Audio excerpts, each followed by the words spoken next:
Hey, everybody. Welcome to the Health Coaches Podcast. I am your host, Kevin Davis, and I'm here with your other host. Howard Jacobson.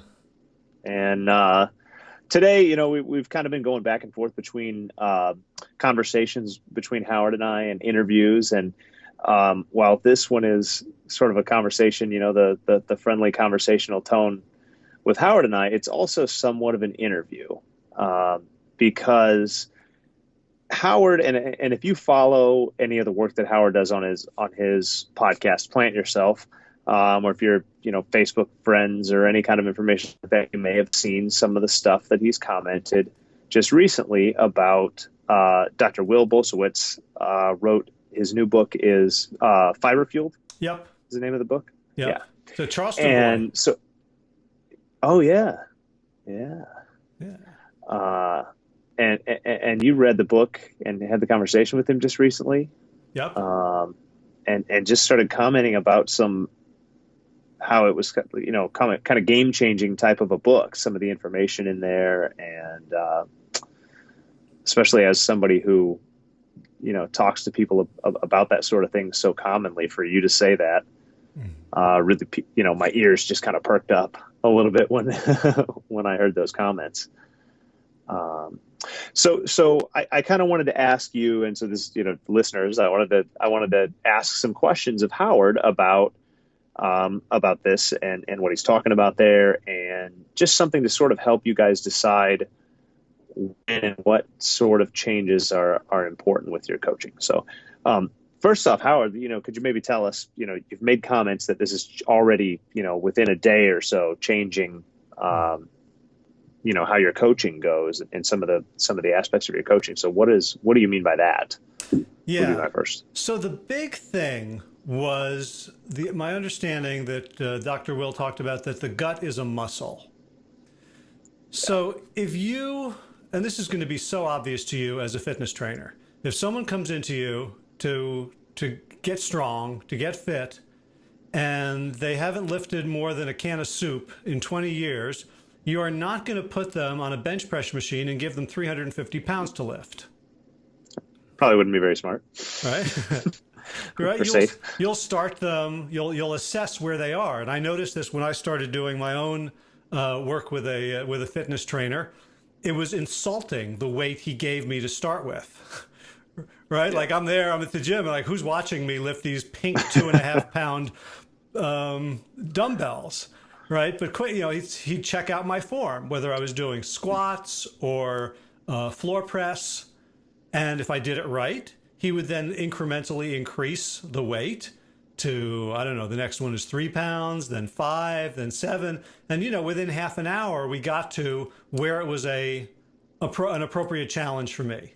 So like 25 pounds in each hand for the floor press, box squat, holding a 35-pound plate on my chest. And so, but the 2 points, like, end up where the challenge is going to help me grow and not going to damage me, and start really slow. Like it wasn't like, well, let's start you with 300 pounds, see how you do. And if that's too much, we'll drop down to 250 and 200 until you end up at 25. It was very if you're not injured by then. Yeah, exactly.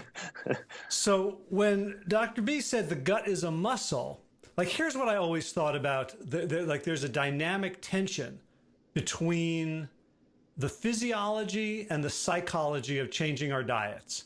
The psychology is you want to go slow, right? You want to take things one step at a time. The trouble with that is the physiology, which is if you are taking it slow, you're still going to be eating lots of foods that are going to be like, so if you want to get off sugar and you keep eating sugar every week because you haven't gone, cold tofu, and you're still having sugar, that means you're constantly triggering the craving.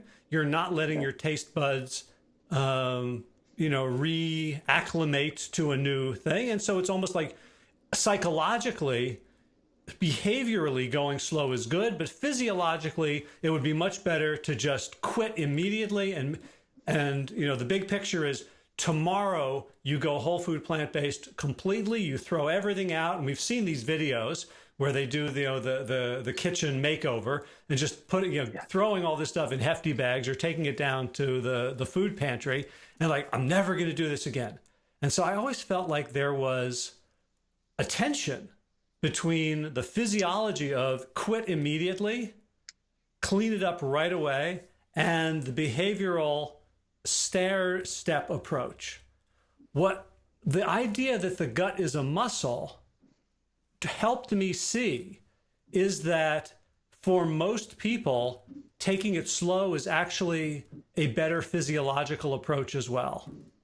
Not in terms of what you're removing. There's no physiological problem with removing sugar, but in terms of what you're adding.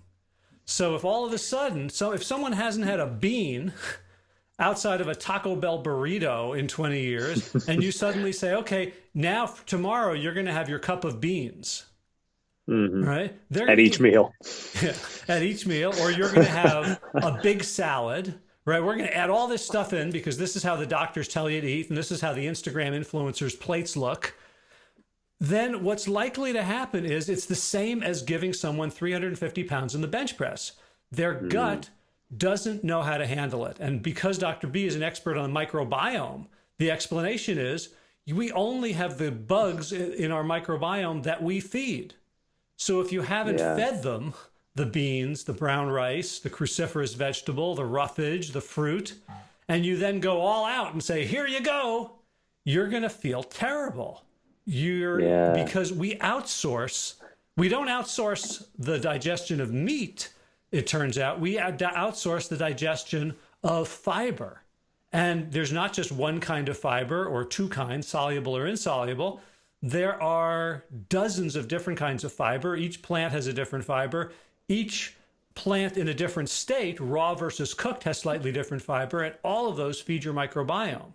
So it's much better to go for small amounts and variety than to overwhelm us with the perfect diet, because what people are going to feel very often is bloating, diarrhea, or constipation, or indigestion. And they're going to say, oh, well, that didn't work for me. How many people do we know said I like that you skipped the farting. Well, this is a PG podcast, so I the word fart isn't even in my vocabulary. Okay, I didn't say fart, guys. Ignore that. Yeah. Roger, take that out. Oh, wait, there is no Roger. We don't have an editor. Or is there? Well, if Roger exists, he's doing a shitty job of taking out our curse words. Damn it, Roger. Anyway, Glenn Livingston has a Roger, so he's constantly saying, Roger, take that out. Yeah. We have no Roger. Roger that. Shirley, you must be joking. Don't call me Shirley. Right. So that was the insight, that it's for most people, we want to take it slow. As he says, if you have an allergy to something, and I put if you have an allergy to cow's milk, and I put 2 drops of cow's milk on your tongue, you're probably not going to go in anaphylactic shock. There's a dose response. And so if you have a sensitivity to a food, just because you don't have the team to handle it because you've never fed them, then the correct thing to do is challenge amounts, and you start growing the team over time. Oh, that's so interesting to me. And I could take this conversation into a whole different direction, and especially if Dr. B was here, just like with that part alone, because that's kind of, I've listened to some of your conversation with him. I haven't read the book yet. But I have struggled with an intolerance to red onions for years now. And, and I haven't actually tested it in a long time now, because I found that was a trigger to where if I ate some red onion, I would get a migraine so bad that I would vomit, that I would not be able to see straight. Just couldn't function. Yeah. And it was interesting because I noticed that it was, to a lesser degree, I was impacted that way by onions, especially if they were raw, just, other non-red, white or yellow, less strong onions. And so with those, it's more if I eat too many of them, or especially, eat them very raw over a period of days. Red onion, it could be just I eat them Yeah. that day. Yeah. So And what he would say is if it's migraines and something like that, it might be a true insensitivity or to oh, okay, sensitivity. Where what he's talking about is things that cause digestive bloating and uncomfortableness, yeah, but not other symptoms. okay, Right. So if you're gluten intolerant, if you have an allergy to a food, you could get these other things. So there's a whole portion of the book, like I'm simplifying sure, greatly. But if you were my client, that would, this for the same reason, like that's good to know. Like let's add things in slowly, one at a time and see. hmm So we don't say, Kevin, go plant-based, have all this stuff, and you get a migraine, which is only triggered by raw red onions, and you assume it's the whole effing diet. yeah. Because I mean, and if I were less informed, and I mean, before I completely switched to 100% plant-based, I did kind of a step down approach over a matter of months, and had experimented with plant-based meals for a few years even. But I certainly can see where that could have easily happened to me because all the restaurants that I went to, I mean, I've been to so many restaurants that have these delicious looking plant-based meals that are just so fresh looking. I mean, and one of the main flavor components is red onion. So Mm-hmm. for example, in my case, like, that's the first question that I have to ask when I talk to someone at a restaurant is, can I even eat the food? But so then to the other side of that token, then, okay, if it's not an actual intolerance, the beans and things, oh my God, how many conversations have you had with people who either tried this out or maybe are still sticking to it, but it started out and just had so much gas and bloating, and you're like, yeah, beans, you're new to them. But here's kind of an answer. So Right. so I just found that to be fascinating, and not to go too deeply into the science of all that. Obviously we this is that's kind of a topic or an area of focus that we're very interested in, and probably all of you are. But this podcast being about the coaching specifically, I found it interesting that this then could change the way you coach to learn that information. Well, it was very humbling because the way I think about coaching is that everything's a muscle, Hmm. Yeah. right? Like your ability to say no to temptation is a muscle. Your ability to follow through on an unpleasant task is a muscle. Your ability to walk or run or lift or push are all muscles. And like there's something very inevitable about training a muscle when Mhm. you stress it in the right way, in the right amount for the right amount of time, it grows. Like you don't like when someone, I don't know if you saw, I posted a podcast a couple days ago or maybe yesterday called, it drives me crazy when coachees say, okay, we've just finished this conversation, wish me luck. Yeah. Right? Like you wouldn't say that if someone's like worked out with you on Monday, Wednesday, and Friday, and they wouldn't say, well, wish me luck. Well, hope I get stronger. Because they've Yeah. just done the thing that's going to make them stronger. It's like, oh, wish me luck. I hope gravity doesn't let me float away. Right? These are laws of physics. And so as Right. coaches, we want to we want to follow on the coattails of these laws where if you strengthen a muscle, it gets stronger. So a lot of what we're doing in the coaching session is setting up the scenario where, it's not like lifting weights. It's not like you can sit there with someone while they eat broccoli, right? Whereas a coach can, a trainer can sit there and make you pump iron. But we're Yeah. trying to create the scenario whereby the person then goes and challenges their muscle, whatever the muscle is, in a way that they are 100% confident that they can at least give it a try. Yeah. Right? Because the problem is not that people don't try hard enough. The problem is that people don't get started. Right. So like it's embarrassing for me to realize like I had food in this whole other category, probably because of my whole food plant-based indoctrination. Like how I got into the whole health coaching was through whole food nutrition, through writing books with doctors and scientists. And I think I have had a blind spot that somehow whole food plant-based is its own special thing and it's not subject to the forces of nature that everything else is subject to. And I think it took a very loving dope slap from Dr. B to help me see that. So I feel like I'm going to be a much more effective, compassionate, and focused coach for people who want to change how they eat. That's fantastic. I mean, that's fantastic, right? I mean, that's, to be able to adapt like that. And so hooray for that.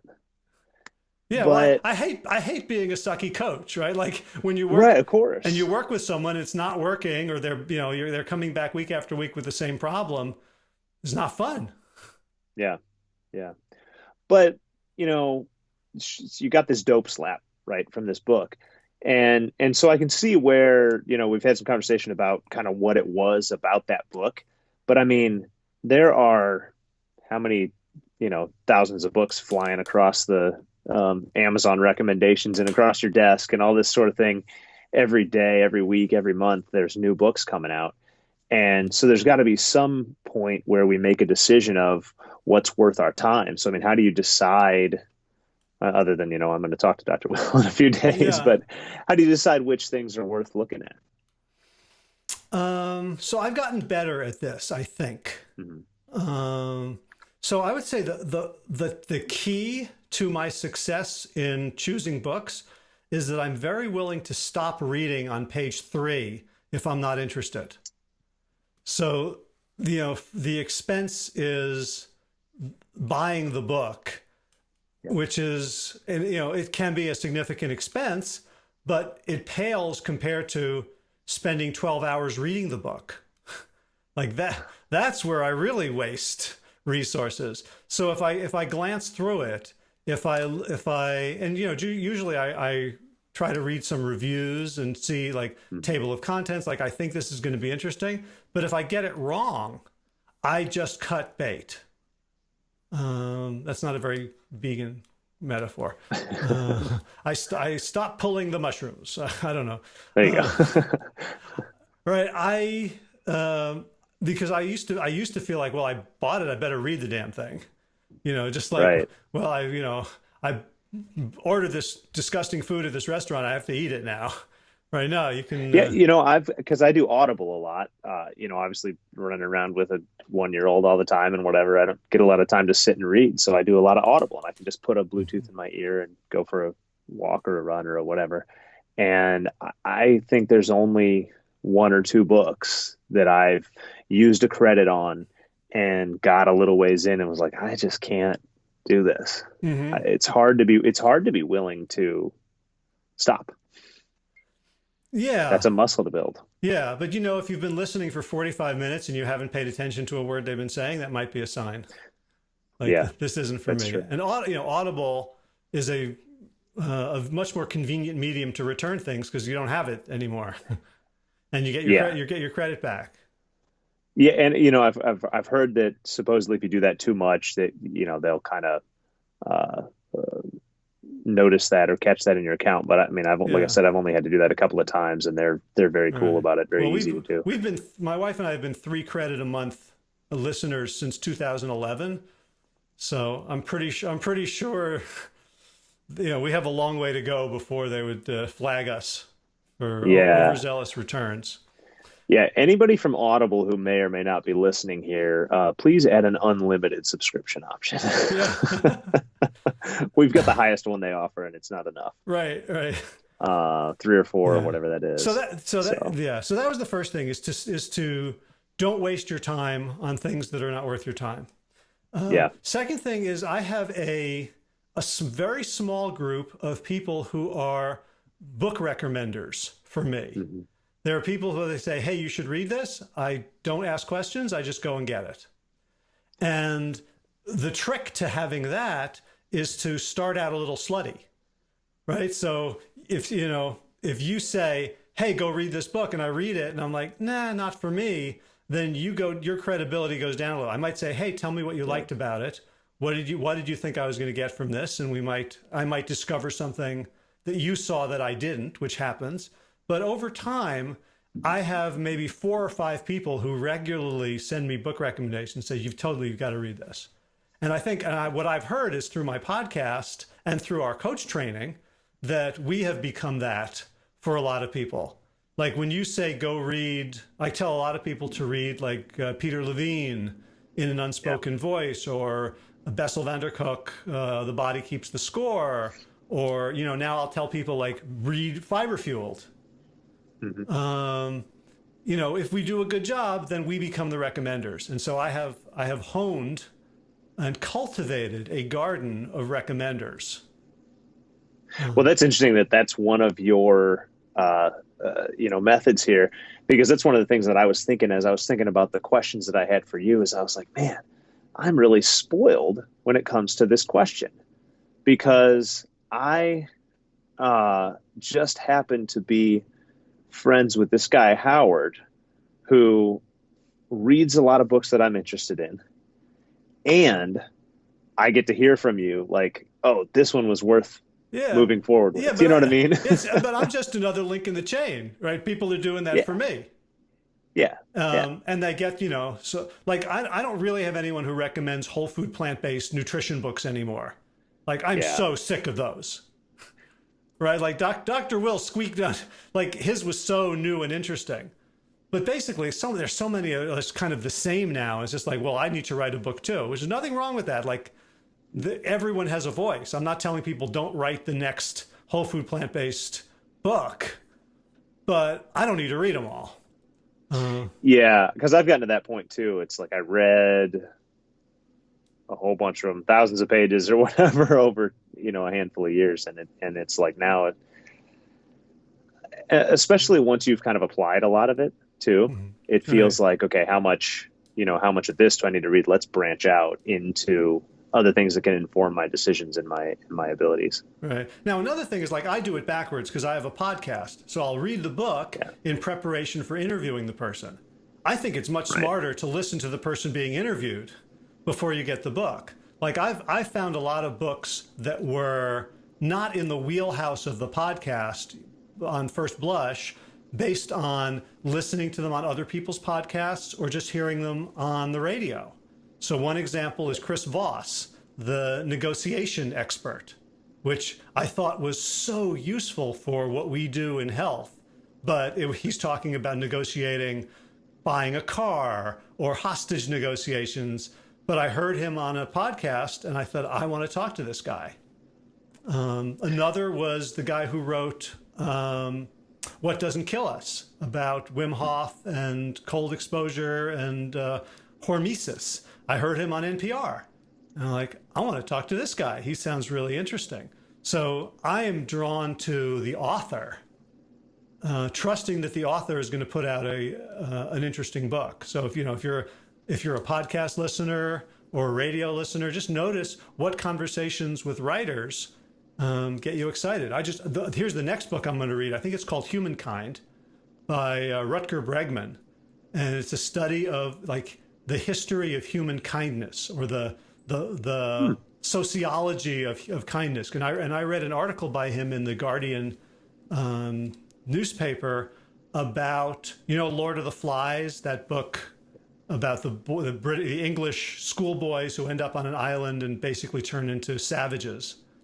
Yeah. About this is based on a true story about a bunch of boys. I think it was off the coast of like Papua New Guinea or Australia. These British boys who created essentially a utopian society, in which like it was the exact opposite.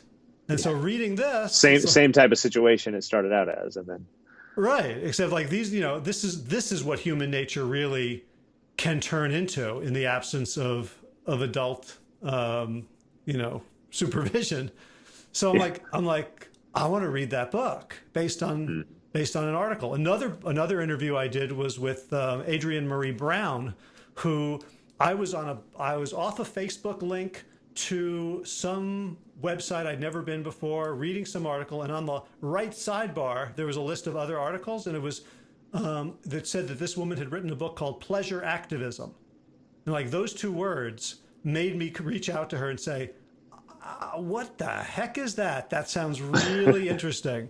And we had a conversation. So a lot of it is simply just serendipity and curiosity. Like trust like there's no right book to read right now. There have been so many books that I've come across, and it's like that was the book I needed at exactly that moment, and it was almost an accident that I found it. Well, something that you brought up there, you talk about finding things in podcasts or radio shows or papers that you're reading or things like that. For somebody who doesn't feel like, if your initial thought, as Howard talks about having, 4 or 5 people that he trusts to give book recommendations, if your initial thought is like, oh man, I just don't have that many people in my life that are interested in the same things or that are going to give me these recommendations. Actually, as you were talking about that, Howard, I'm thinking like, yeah, if I hear Rich Roll have a conversation with somebody, it's not just, oh, Howard texted me about this book. There's also Rich Roll. There's also whoever these podcasts, some of the podcasts that NPR puts out, Freakonomics or, whatever it is, like whoever you really like to listen to. Revisionist History is another good one that I listen to. That's like, It's you just Malcolm have Gladwell. some certain people, Malcolm Gladwell, who, if you come across these people who you trust to have, at the very least, some insightful thought about what they're going to share with you, then it's maybe worth listening to this. And I want to say one other thing, which is, as you know, we don't really assign a lot of reading in the coach training. Yeah. I don't think it's necessary to be up on every book. I do it because it's kind of fun. It's kind of like a hobby for me. And I have a podcast and I like interviewing people and I love reading and learning new things. But if I hadn't read any of the last 100 books I read, I'd probably still be sort of 80% as good a coach as I am. And there were probably 5 books out of the last 100 that made most of the difference. So if you're I was going to say, as someone who's like right here beside you, going through and helping to teach this and working on this and now having these discussions on the podcast here, I kind of get to see that. It's like every once in a while there's something that comes along and it's like, oh, and like I said, that's kind of what led to this entire conversation, this episode that we're doing today, is to hear those comments of, man, this changed some of my coaching thoughts within, just a few hours of picking up this book. I know that that's something that's not an everyday occurrence. And there are books where I think it's going to do it and I end up dropping it. Right. Yeah. Like for me, the jury is out on the, the alter ego effect. Like I was really excited about that. And I'm having a little difficulty deploying it. I don't do it on a regular basis, but it's a tool in my toolkit. And there are times where I'm like, this would be good. But that's bonus. That's icing on the kale cake. It's not necessarily the cake itself. It's almost sort of along the lines of when you mentioned being willing to drop a book as you get partway into it. If you take and you learn something from a book and you think, oh, this is this great skill that I can apply, this great tool that I can add to my coaching. If you find that it's not working or that it's not helping you out, then you can either drop it or, minimize its importance or significance in your conversations with clients. Right. Like when you think about our coach training and the books upon which it's based or the bodies of work, there's very few, right? There's Peter Bregman's work, which comes out in a couple of his books. There's Never Binge Again, which is a single book by Glenn Livingston. And there's sort of polyvagal theory. And we've each read several books on that and studied it. But I think, if you take a look at those 3 and then maybe the Stress Proof book, which is not widely available, by my friend and martial arts teacher, Glenn Murphy. We're a Glenn heavy course. We love Glenn's. Yeah, we should try Mountains and Valleys too, but right now we spend a lot of time. I love your mind went there because I was just thinking about how we need to have a Glenn in the background of our. I wish I was wearing a kilt right now. So do I. So does everybody watching the YouTube version of this. Yeah, it's stuffy in here, I'll tell you. Yeah, so freeing. Yeah. So we talked about deciding, what do you read and what do you do? Then when it comes time to decide whether something's significant enough and important enough to implement it into your coaching. We kind of just mentioned that sometimes, things are not going to be. Do you feel like there's a criteria that you have to meet, or do you just try out a lot of the things that you read? Well, so they have to, I don't replace, I don't, eliminate anything. So like it would take a lot of work for me to eliminate the quick coaching methodology, or to replace never binge again, or to come up with some other way of looking at stress and trauma than polyvagal theory. But within those, I will often say to someone, hey, I just read this, or here's something I've just learned that I'd like to try. So typically I would do it with people with whom I've been working for a while, where there's some trust, or I know people that I know have maybe been following my podcast for years, so that I'm not just, because I've been a coachee with too many people who just had the flavor of the month. Like they went to a workshop and now all they do is this. And so I want to be very careful that just because I have a bright, shiny hammer, that I don't start looking for nails everywhere. So that's basically how I think about it. It's like, oh, this sounds really interesting. Now, for whom might it work? What problems does it solve that I don't have other tools to solve? What coaching clients are resistant or are struggling where this might be the key? But really, the burden of activation is it's got to solve a problem better than I can solve it right now. Yeah. I love the part where you would actually approach the person, in the conversation and say, I've just kind of learned this. What if we try it out? There's a little bit of a sort of vulnerability that you're sharing with them. Yes. And because what do I want them to say? Here's something I want to try, right? Because the heart of coaching is experiment and assessment. And so if they're not willing to, if I model, hey, here's something, it might be silly, it might look foolish, I'm willing to go there for your sake, then I'm actually modeling a way of being. It's almost more important than whatever trick or trinket I'm bringing to them. Right, whether it works or not. One of the things that we tell coaches all the time is that, you're not trying something is not generally going to be harmful to the client that you're working with just because it doesn't work. But taking some action and having them try something, experiment with something, at the very least eliminates something, and you find out something that doesn't work, and now they can move on. Yeah, it's like I always think of it as like a game of hotter, colder, where you're trying to find a hidden object. So if you keep saying hotter, hotter, and they walk out the second story window, like that's not good, right? So you don't want to try things. You have to use judgment, and hopefully coaches have developed judgment. But if they don't keep moving, you can't win the game if you're not moving. But if you move in the wrong direction, you've made progress, because now you get feedback. I think it was David Sinclair that I heard in an interview kind of talking about that, the longevity researcher, talking about the fact that really, what science is. I'm sure every scientist has had failed experiments, things that didn't turn out the way they thought they would. And basically what science is you try something and it doesn't work. So then you try something else and it doesn't work. And you eliminate all these things until you find the thing that works. Right. And so we're not trying to, make our clients into, enlightened beings without ego. What we're trying to do is get them and get ourselves to attach our ego to the process rather than the result. So when I don't know if you listened to this podcast, but right when COVID-19 started getting really nuts, I was in South Africa. There was nobody knew anything. I reached out to my friend Michael Rothberg, who's a doctor and a researcher at the Cleveland Clinic.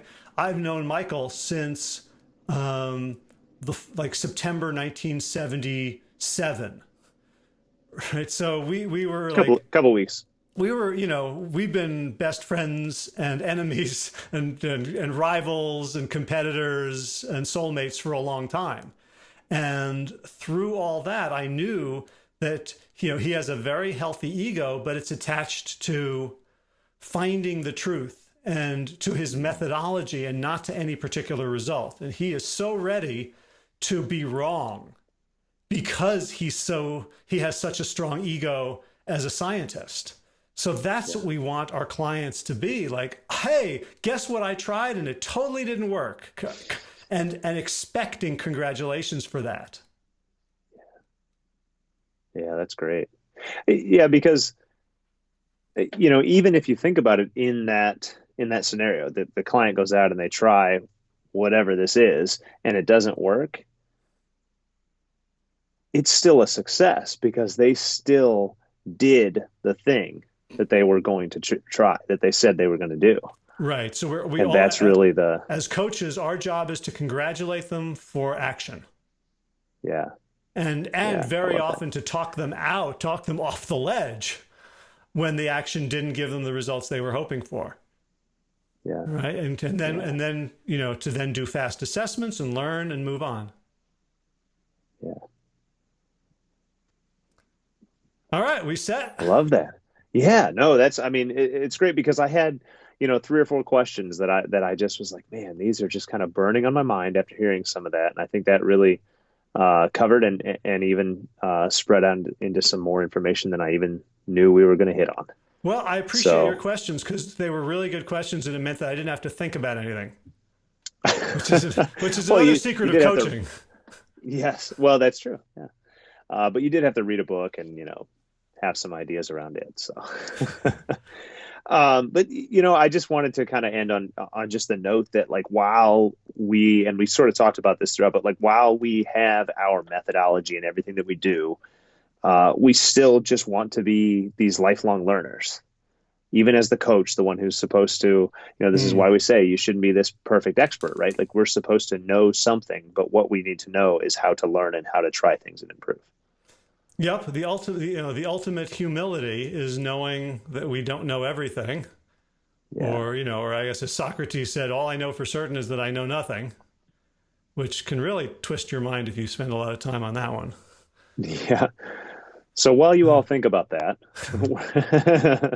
we're gonna take a pause here and talk to you in a few days or next week. All right. Thanks, man. So yeah, thanks. And thanks everyone for listening.